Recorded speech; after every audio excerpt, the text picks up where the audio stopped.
In this episode of Something to Say, RGVision publisher and CEO Gabriel Puente is joined by children's author David Ceron. Join the conversation as they discuss Ceron's new book, The Adventures of Exo and Psi, educating children on the importance of healthy living and preventing type 2 diabetes.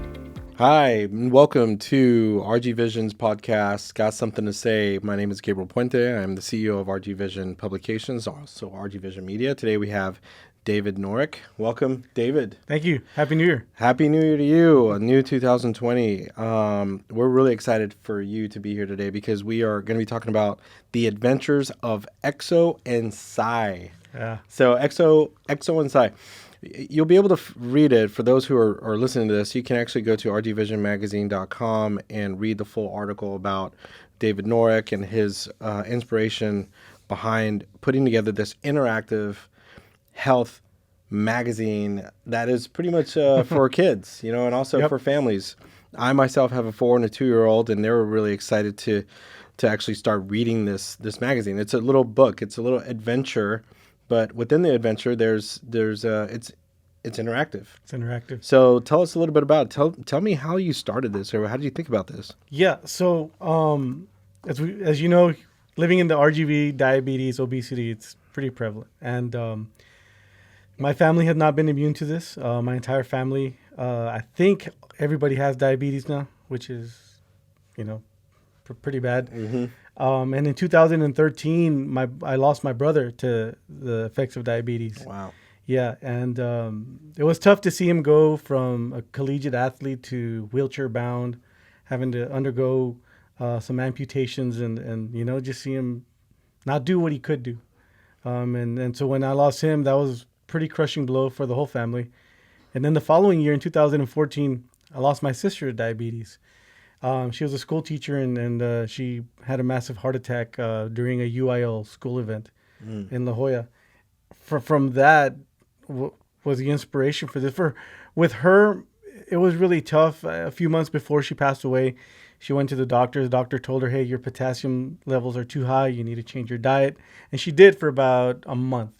She worked hard. And after that, she just slowly started, eating unhealthy things again. And I remember I pretty much scolded her. I said, what are you doing? The doctor said you're at risk of dying if you don't change your diet. And she just looked at me straight in the face and she said, David, I can't anymore. I just can't. And then I saw defeat in her eyes, and that was so hard to see that. And sure enough, a couple months later, she had passed away. And so a few months after she had passed away, I was driving home, and I just stopped at a stoplight. I was the only vehicle there. And I just made a simple prayer. I asked, Lord, if you want me to do something with my life, put it in my heart right now. And so the idea to write a children's book, calling it The Adventures of Exo and Psi, which is a play on the word exercise, where they live in this town called Obesity. And the mayor is Diane Beatties, which stands for diabetes. And that's how it all began. And from tragedy, from something really dark, something really cool happened because of that.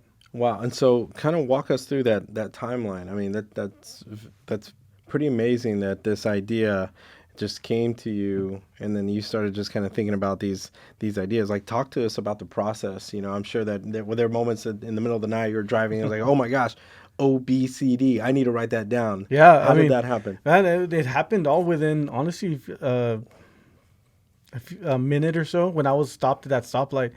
And as I got these ideas, I started writing them down immediately. And so then I started calling some people, called my daughter, and, and I told her about this and some other people. And almost everybody asked me, where did you get this idea? Because this is really cool. Yeah. And it was just confirmation that, okay, I need to be doing this. Yeah. Yeah. That's huge. Yeah, because you look into this publication, I'm going to actually, put it right in front of the camera for those who are actually watching us on our YouTube channel. The antagonists in the story, or actually there's a little boy called Chip, right? Yes, and his dog Nacho. And his dog Nacho, and so it's interesting. It's a really fun story. Talk to us about that. Yeah, and so this first book, the antagonist is Chip and his dog Nacho, but really the antagonist is potato chips. And so when I go present this book, I try to speak on the dangers of eating potato chips. And each book that's going to come after this book, they're going to focus on a different character, a different theme, a different unhealthy thing to eat. Yeah. And so yeah. Wow, what are the biggest challenges that you've faced? I mean, this is a big undertaking, right? To take on. I mean, in the area, if those aren't familiar with the Rio Grande Valley, there's of course there's it's a high level of diabetes that are affecting our area, and I believe because of the economically disadvantaged, It's a big reason. it's a big reason. There's a lack of education as well. So. But it doesn't help as well whenever you have billboards, on the highway that says, buy 20 nuggets, 5 Cokes for $5. Exactly. Right. So exactly.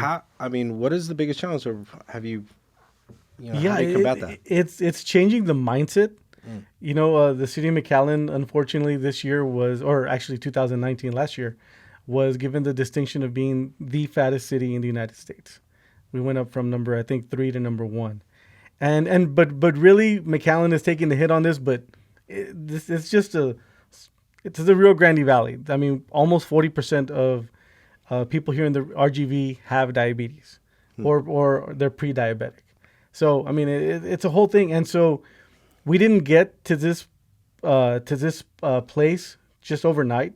It was a change of culture, like you said, of just eating unhealthy. Just it's cheaper, to go, especially if you have a family, to go and buy the kids 20 nuggets and here drink this soft drink or whatever.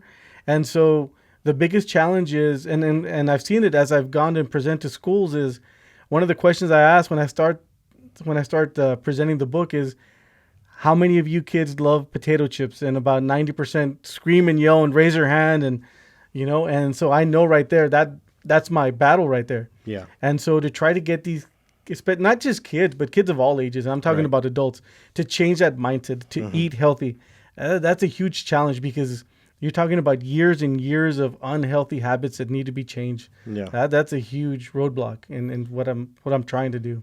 So how many schools have you already gone into? And talk to us about, what do you do at the schools?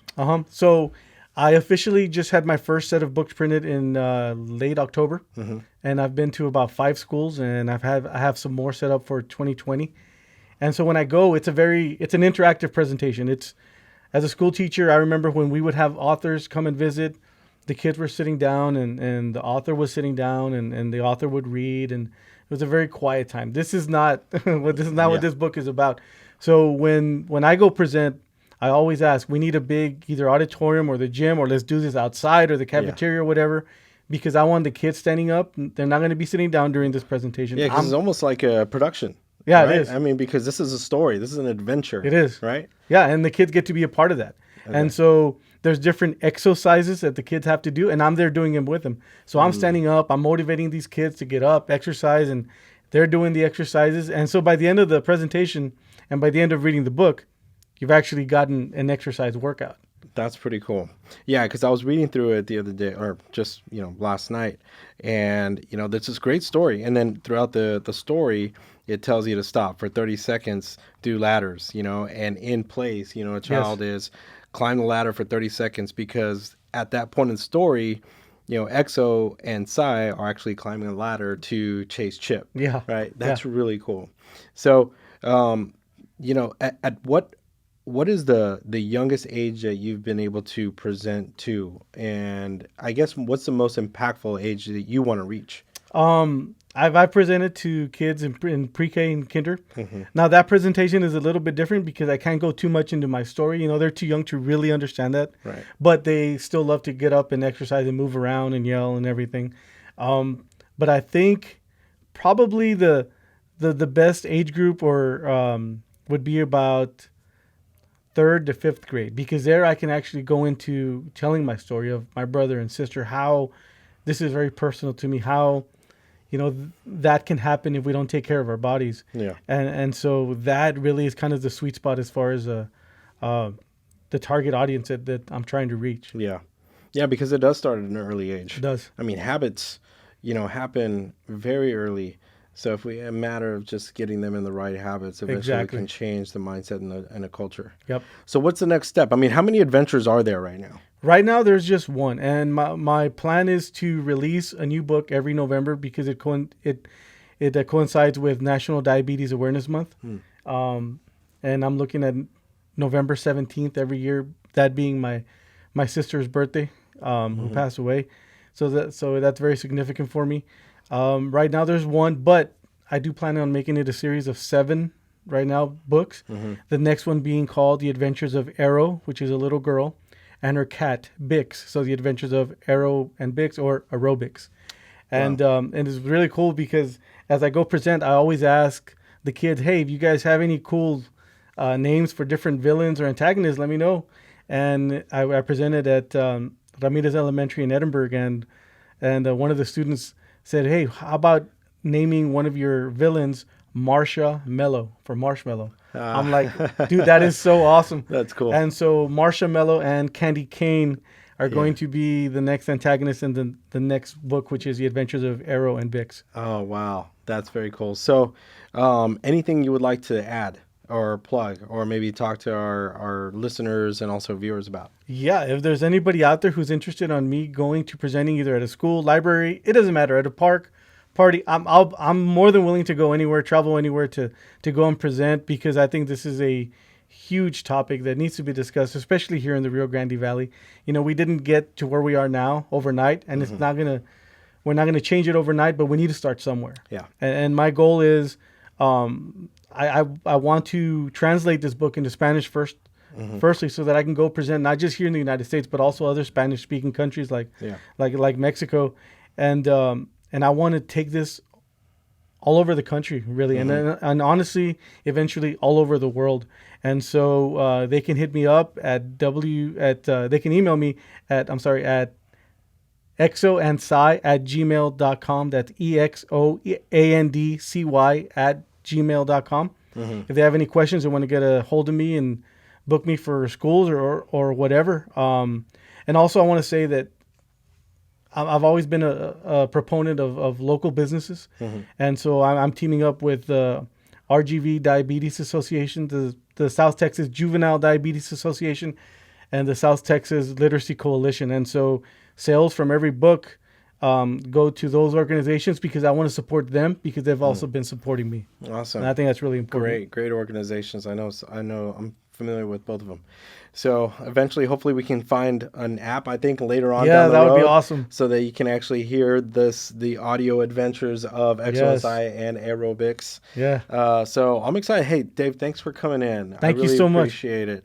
And if you haven't heard about The Adventures of Exo and Psy by David here, you need to also reach out to him at the email that he just recommended, and please talk to either your principal, superintendent, school board members about getting this, because to combat diabetes, it's all about education, and there's a great way to educate the students. So please do that.